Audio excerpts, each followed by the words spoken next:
اس لیے وہ بچپن کی صورتیں جو یاد کی تھی وہ بار بار دوہرا کر وہ یاد ہیں ابھی تک.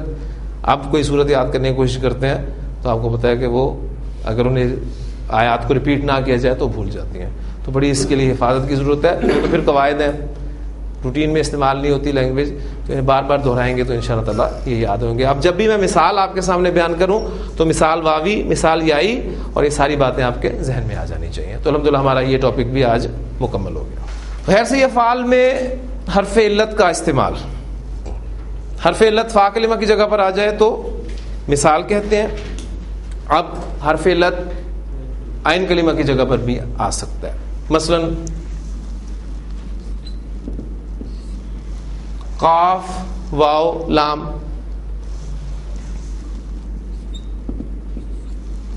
قاف واو میم, تا واو با, عین واو زال, خا واو فا.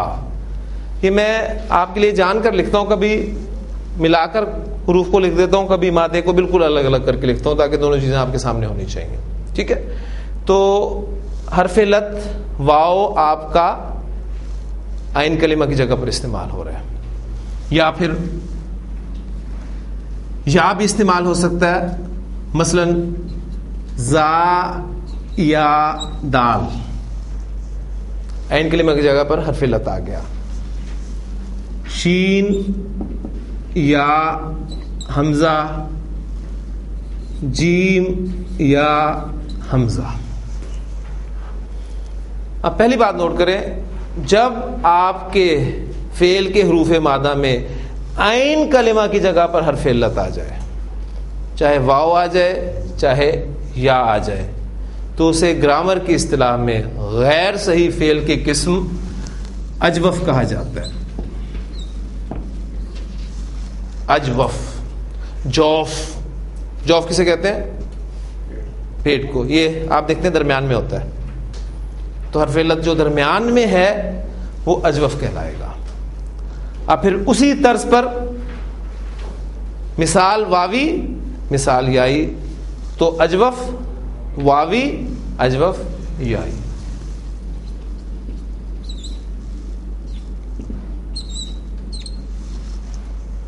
مادے آپ کے سامنے میں نے لکھ دی ہیں. اب اگلی بات نوٹ کر لیں. اجوف واوی کن ابواب سے استعمال ہوتا ہے؟ ثلاثی مجرد کے جو ابواب ہم نے پڑھے ہیں, یہ استعمال ہوتا ہے باب ناصرہ سے اور باب سامیہ سے. یہ دو ابواب سے استعمال ہوتا ہے, اور ان میں باب ناصرہ سے بہت زیادہ استعمال ہوتا ہے. دو ابواب سے یہ عام طور پہ استعمال ہوتا ہے, اور کبھی کبھی یہ باب ضربہ سے بھی آ جاتا ہے اور باب کرما سے بھی آ جاتا ہے. مثال یائی, یہ بھی دو ابواب سے استعمال ہوتا ہے, باب سامیہ اور باب ضربہ. ٹھیک. سامیہ سے زیادہ استعمال ہوتا ہے, ضربہ سے کم استعمال ہوتا ہے, اور کبھی کبھی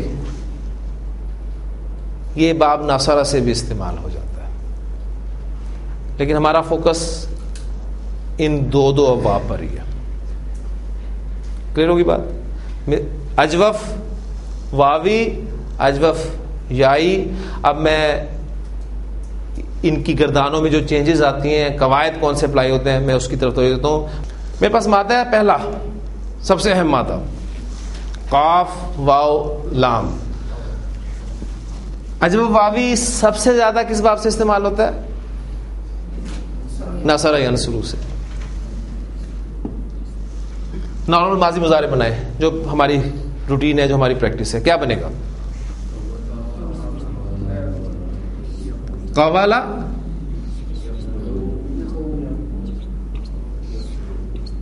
یقولو, یہ بنتا ہے نا. نصرہ ینصرو, قوالا یقولو, قوالا یقولو.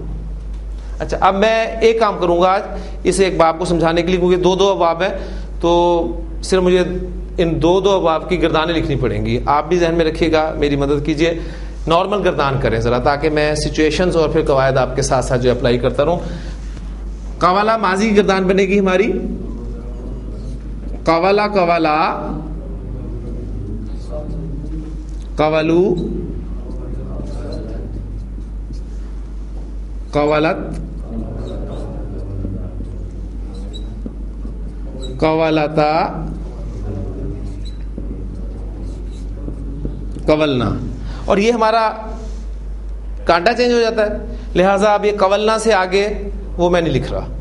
قولتا، قولتما، قولتم، قولتی، قولتما، قولتنا، قولتو، قولنا. ایک آپ کو باب سے پریکٹس ہوگی مادے کی انشاءاللہ تعالی، باقی آپ خود ہی ابھی گردان کریں گے. مضارع کی طرف آ جائیں ذرا. یکولو، اب اسی ردم کے سارے سیگے میں نہیں لکھوں گا. یکولو، تکولو، تکولو، اکولو، نکولو. ٹھیک ہو گیا. مثنیٰ یکولانی، یکولانی، تکولانی، تکولانی، تکولانی. جمع یکولونا، یکولنا. یہ لکھنے پڑتے ہیں ہمیشہ، یکولنا. پھر تکولونا،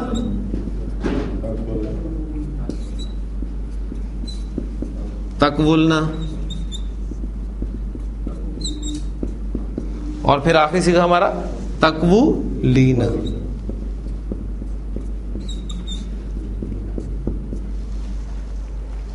یہ ہماری گردانیں ہیں. اب دیکھیے گا، ہم اجوف واوی اور اجوف یائی کے قواعد سیم ہیں، اس میں کوئی فرق نہیں ہے، پڑھنے لگے ہیں. پہلا قاعدہ اجوف کا جو ہے وہ ہے آپ کا حرف علت حرکت والا ہو، متحرک ہو. پہلی بات دیکھیے کہاں کہاں ہے حرف علت حرکت والا. ہے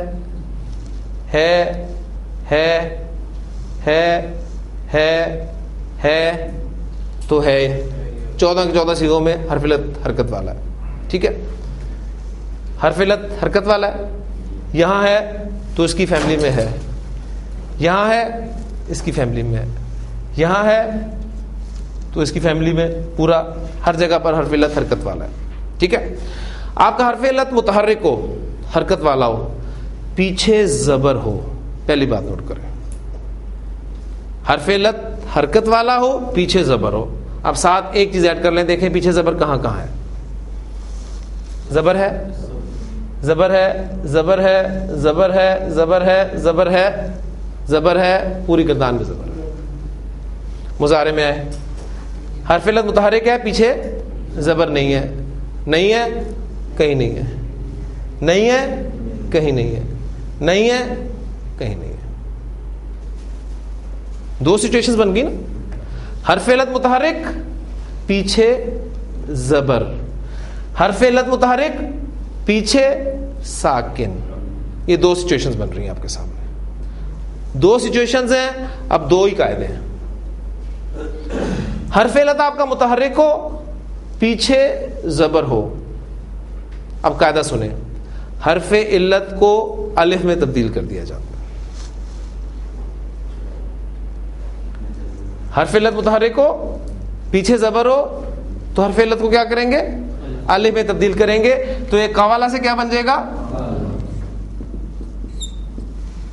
قالا.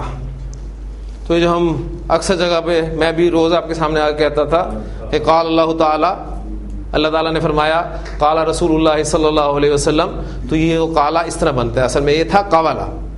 اب یہ دیکھیں، یہ سیکھا بن گیا. اب اس سے آپ پوری گردان چلا سکتے ہیں. قالا، قالا، قالو، قالت. میں لکھ دیتا ہوں، قالا، قالا، قالو، قالت، قالتا. ذرا توجہ کیجئے گا, یہ صیغہ بنتا ہے آپ کا قالنا, ٹھیک ہے نا, قالنا. اب یہ پٹری چینج ہوئی ہے تو اب سارے ایسے ہی بنیں گے, قالتا, قالتما, قالتم. اور زبان آپ کی چل رہی ہے نہیں, اصل فلو ہی ہے زبان کا, اور عرب کا فلو ڈسٹرب ہو تو اسے ممکن نہیں ہے. یہاں دیکھیں گے اب یہاں کیا کرنا ہے. پہلے تو ہم نے قاعدہ اپلائی کر لیا, ٹھیک ہے. دوسری سچویشن بنی تھی, حرف علت متحرک ہے, پیچھے ساکن ہے, پوری گردان میں سچویشن ہے. کیا ہوگا؟ حرف علت اپنی حرکت پیچھے ٹرانسفر کر دے گا. یہ پیش چلا جائے گا قاف پر, ٹھیک ہے, یہ ٹرانسفر ہو گئی ادھر سے قاف پر چلی گئی. حرکت ٹرانسفر کرنے کے بعد وہ جو حرف علت ہے یہ واو, یہ اس حرکت کے موافق حرف میں تبدیل ہو جائے گا. بہت اہم بات ہے یہ ابھی ہم باب سمیہ سے کریں گے تو آپ کو زیادہ مزہ آئے گا. حرف علت اپنی حرکت پیچھے ٹرانسفر کرے گا اور خود اس حرکت کے موافق حرف میں, پیش کا موافق حرف کیا ہے؟ واو, اس میں چینج ہو جائے گا. اگر زبر پیچھے ٹرانسفر کرے گا تو زبر کے موافق حرف الف میں چینج ہو جائے گا. اگر زیر پیچھے ٹرانسفر کرے گا تو زیر کے موافق حرف یا میں چینج ہو جائے گا. یہ پوائنٹ ہے. تو یہاں پر چونکہ پہلے بھی واو تھے اس لیے مزہ نہیں آیا آپ کو. جہاں پر کوئی اور حرف ہوگا وہاں آپ کو زیادہ صحیح اس چیز کا مزہ آئے گا. تو یہ واو میں چینج ہو جائے گا اور سیدھا آپ کا بن جائے گا یقولو. اب یہ پہلا بن گیا یقولو, تقولو, تقولو, اقولو, نقولو. اب دیکھیں فلو آ گیا زبان میں. یہاں بھی یہی چیز ہوگی, پیچھے ٹرانسفر کرے گا اور واو میں چینج ہو گیا. یقولانی, تقولانی, تقولانی, تقولانی. یہاں بھی یہی ہوگا.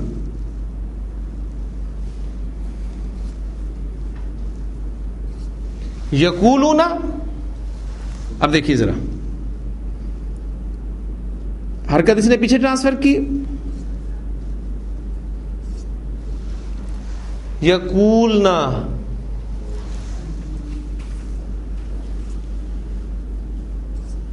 تقولون,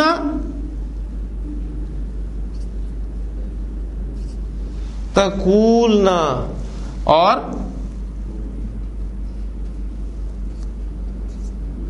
تقولینا. دونوں گردانوں میں سب ٹھیک ہے, صرف کچھ سیغے جو ہیں وہ ہمیں تنگ کر رہے ہیں. دو سیغے آپ کو یہاں ملے, یقولنا, تقولنا, اور یہاں آپ کو یہاں سے سیغے شروع ہو جائیں گے کالنا سے لے کے. اب یہاں دیکھیں ہو کیا رہا ہے. یہاں ہو یہ رہا ہے کہ ہمارے جو بزرگ ہیں ان کی اصطلاح میں بات کر رہا ہوں, وہ کہتے ہیں کہ دو ساکن اکٹھے ہو گئے. دو ساکن اکٹھے ہو گئے نا, ایک الف آ گیا اس کے بعد پھر ساکن آ گیا اور یہ پوری گردان میں آگے چلے گا. یہاں بھی یہی ہے, دو ساکن اکٹھے ہو گئے, واو لام, واو لام. اب تیسرا قاعدہ, سچویشن بن گئی تیسری تو قاعدہ تیسرا. تین سچویشنز ہیں, تین قاعدے ہیں اجوف کے صرف, اور کچھ نہیں ہے. تیسری سچویشن کا قاعدہ بتانے سے پہلے میں چاہوں گا کہ پہلے دونوں قواعد ان کو ذرا دہرا لیں. پہلا قاعدہ ہم نے پڑھا ہے کہ اگر حرف علت آپ کا حرکت والا ہو, متحرک ہو, پیچھے زبر ہو, تو حرف علت الف میں تبدیل ہو جاتا ہے. حرف علت متحرک ہو, پیچھے ساکن ہو, تو حرف علت اپنی حرکت پیچھے ٹرانسفر کرتا ہے اور خود اس حرکت کے موافق حرف میں تبدیل ہو جاتا ہے. اور ان دونوں قواعد کے اطلاق کے بعد جب وہ سچویشن آ جائے کہ دو ساکن جمع